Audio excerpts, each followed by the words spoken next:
والصلاة والسلام على سید الانبیاء والمرسلین۔ حفظ قرآن عظیم آئین توست، حرف حق را فاش گفتن دین توست۔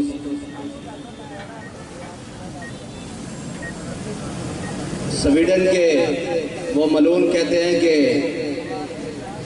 اس کا ذاتی عمل ہے، انفرادی عمل ہے۔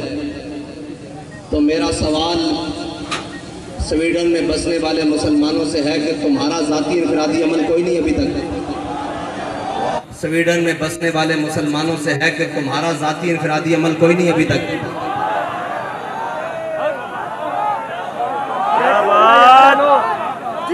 اگر تم کلمہ پڑھتے ہو تو تمہارا بھی ذاتی انفرادی عمل اس وقت بہت سارے ہو جانے چاہیے تھے۔ بے شک بس اس کا تو دوسرا حل ہے ہی کوئی نہیں۔ اور دوسرا اگر اس کا ذاتی ہے تو پھر تمہارا بھی تو ذاتی خالد ابن الولید والا ہونا چاہیے، تمہارا ذاتی عمل بھی تو جناب غازی علم الدین والا ہونا چاہیے، تمہارا ذاتی عمل بھی تو عامر عبد الرحمن چیمہ والا ہونا چاہیے، تمہارا ذاتی عمل بھی تو جناب ممتاز قادری والا ہونا چاہیے۔ بس اس کی دوسری کوئی رائے نہیں ہے کہ اس کے خلاف کیا بات کریں۔ میرا اعلان پہلا تو یہ ہے کہ انشاءاللہ اتوار والے دن پاکستان کی ہر بڑی شاہراہ پر لبیک والے بیٹھیں گے، اس لیے کہ ہمارے پاس اقتدار نہیں ہے۔ آپ نے گھر سے مصلی اور قرآن لے کر آنا ہے، عصر سے مغرب تک سب نے اتوار والے دن قرآن اور مصلی لے کر آنا ہے۔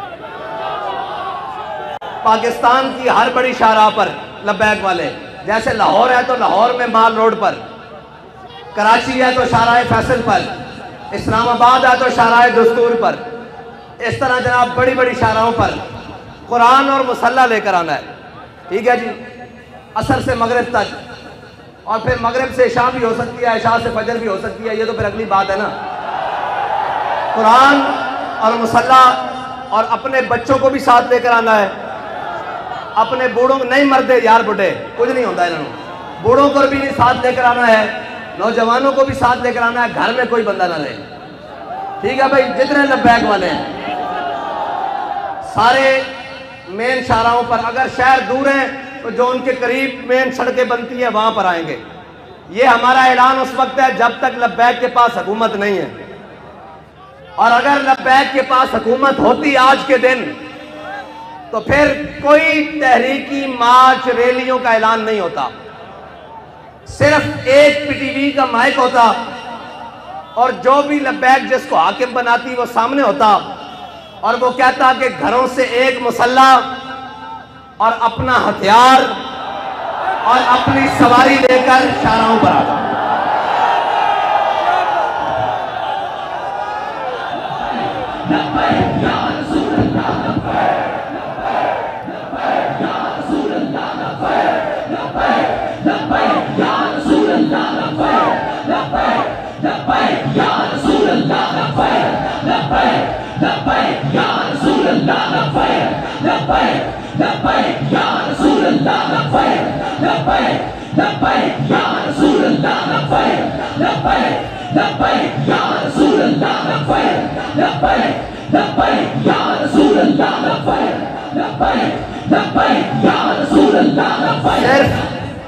صرف یہ ہمارا اعلان ہوتا کہ اپنا ہتھیار، اپنا مصلی، اور سروں پر پگڑیاں تو ہم نے باندھی اس لیے ہیں کہ وہ کفن کے لیے ہیں، ویسے بھی سفید سوٹ پہنتے ہیں، ویسے بھی شہید تو جس حالت میں بھی چلا جائے۔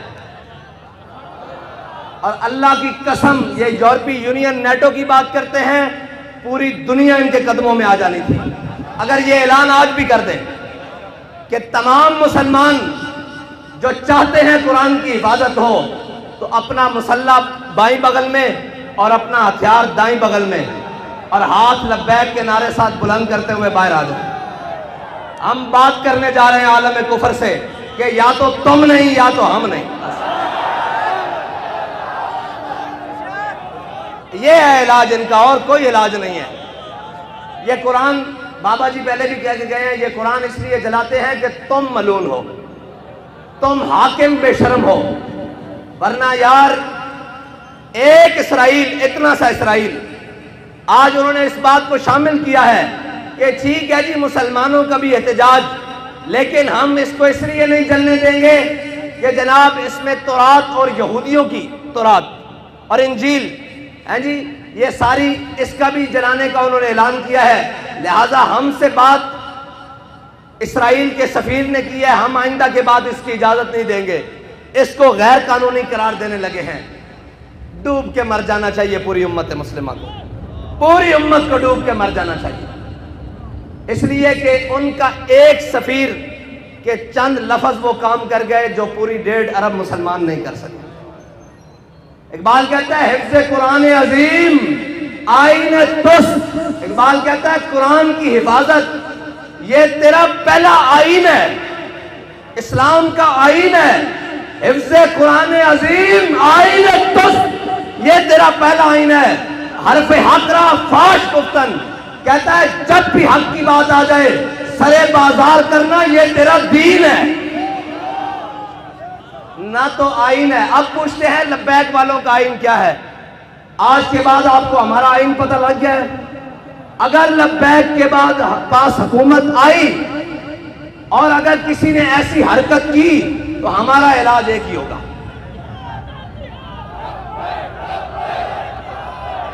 اور ہمارے جو باہر بیٹھے ہیں نا بھائی، وہ کہتے ہیں جی یہ جہاد کا نعرہ نہ لگائیں، ان کو تکلیف ہوتی ہے یورپ کو۔ میں کہتا ہوں دب کے لاؤ تاکہ انہوں پیڑ پوری ہوئے۔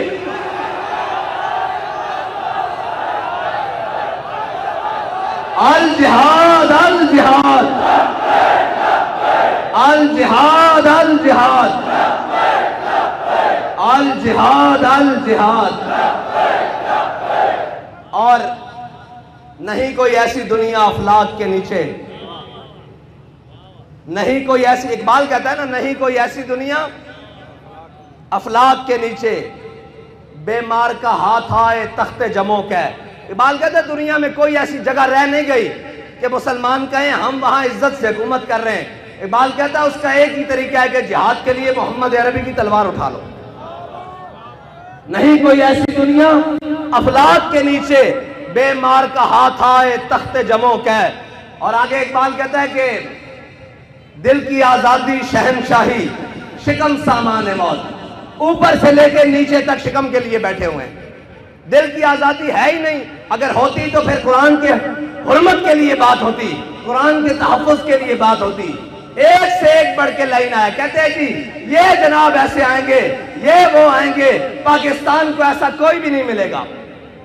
جب تم نے قرآن کو چھوڑ دیا، حضور کی ناموس کو چھوڑ دیا، ہمیں کوئی پرواہ نہیں، تم سارے سمیت جل جاؤ، تمہارا سب کچھ جل جائے، زمین و آسمان آفات و بلیات سب جل جائیں، ہمیں اس سے پرواہ کوئی نہیں۔ جب تمہارے دل میں قرآن کی عظمت نہیں تو تم بھی جل جاؤ، تمہارا گھر بھی جل جائے، تمہارے اسباب بھی جل جائیں، ہماری آنکھ میں بھی بل نہیں آئے گا۔ ہاں اس لیے ہمیں کوئی تکلیف نہیں، ہمیں اگر تکلیف ہے تو قرآن کے جلنے کی ہے، اس لیے کہ وہ تکلیف اس لیے، ہاں اگر تمہیں قرآن کے جلنے کی تکلیف ہوتی تو پھر جو ہاتھ تمہارے جانب آتا اس ہاتھ کو ہم توڑتے، جو آنکھ تمہاری جانب اٹھتی اس آنکھ کو ہم پھوڑتے، لیکن اب تو ہم دعا کرتے ہیں اللہ تمہیں اور غرق کرے، اور غرق کرے، اور غرق کرے، اور غرق کرے، ان تمام اسباب کو بھی آگ لگا دے جو تم نے اسلام کی حفاظت کے لیے نہیں رکھے۔ اور میں تو یہ کہتا ہوں کہ یہ سب ہم سب بھی مر جائیں، عذاب ہی آئے گا نا ہم پر جب ہم محافظ قرآن نہیں ہیں۔ کیا کریں بھائی، سب صبح اٹھ کر سب کو عزت قرآن کی وجہ سے ملی۔ بابا جی جب قرآن کی بات آتے تھے فرماتے تھے جلیا ساریاں گلاں بعد چون گھروں اسی قرآن پڑھن نکلے سن۔ 1974 بابا جی فرماتے ہیں سب نالوں پہلے قرآن گھروں پڑھن نکلے سن۔ وہ کیا مولوی، وہ کیا پیر، وہ کیا حفاظ، وہ کیا قاری، وہ کیا عوام، وہ کیا جناب، سب کو عزتیں قرآن کی وجہ سے ملی۔ کسی کا بچہ قرآن کی وجہ سے ٹھیک ہوا جناب، کسی کو شفا قرآن کی وجہ سے ملی، کسی کو ہدایت قرآن کی وجہ سے ملی، کسی کو ایمان قرآن کی وجہ سے ملا، کسی کو اسلام قرآن کی وجہ سے ملا۔ سارا کچھ قرآن کے ملنے کے بعد جب قرآن کی عزت کی باری آئی ہے تو ہم سب بے شرم بن گئے،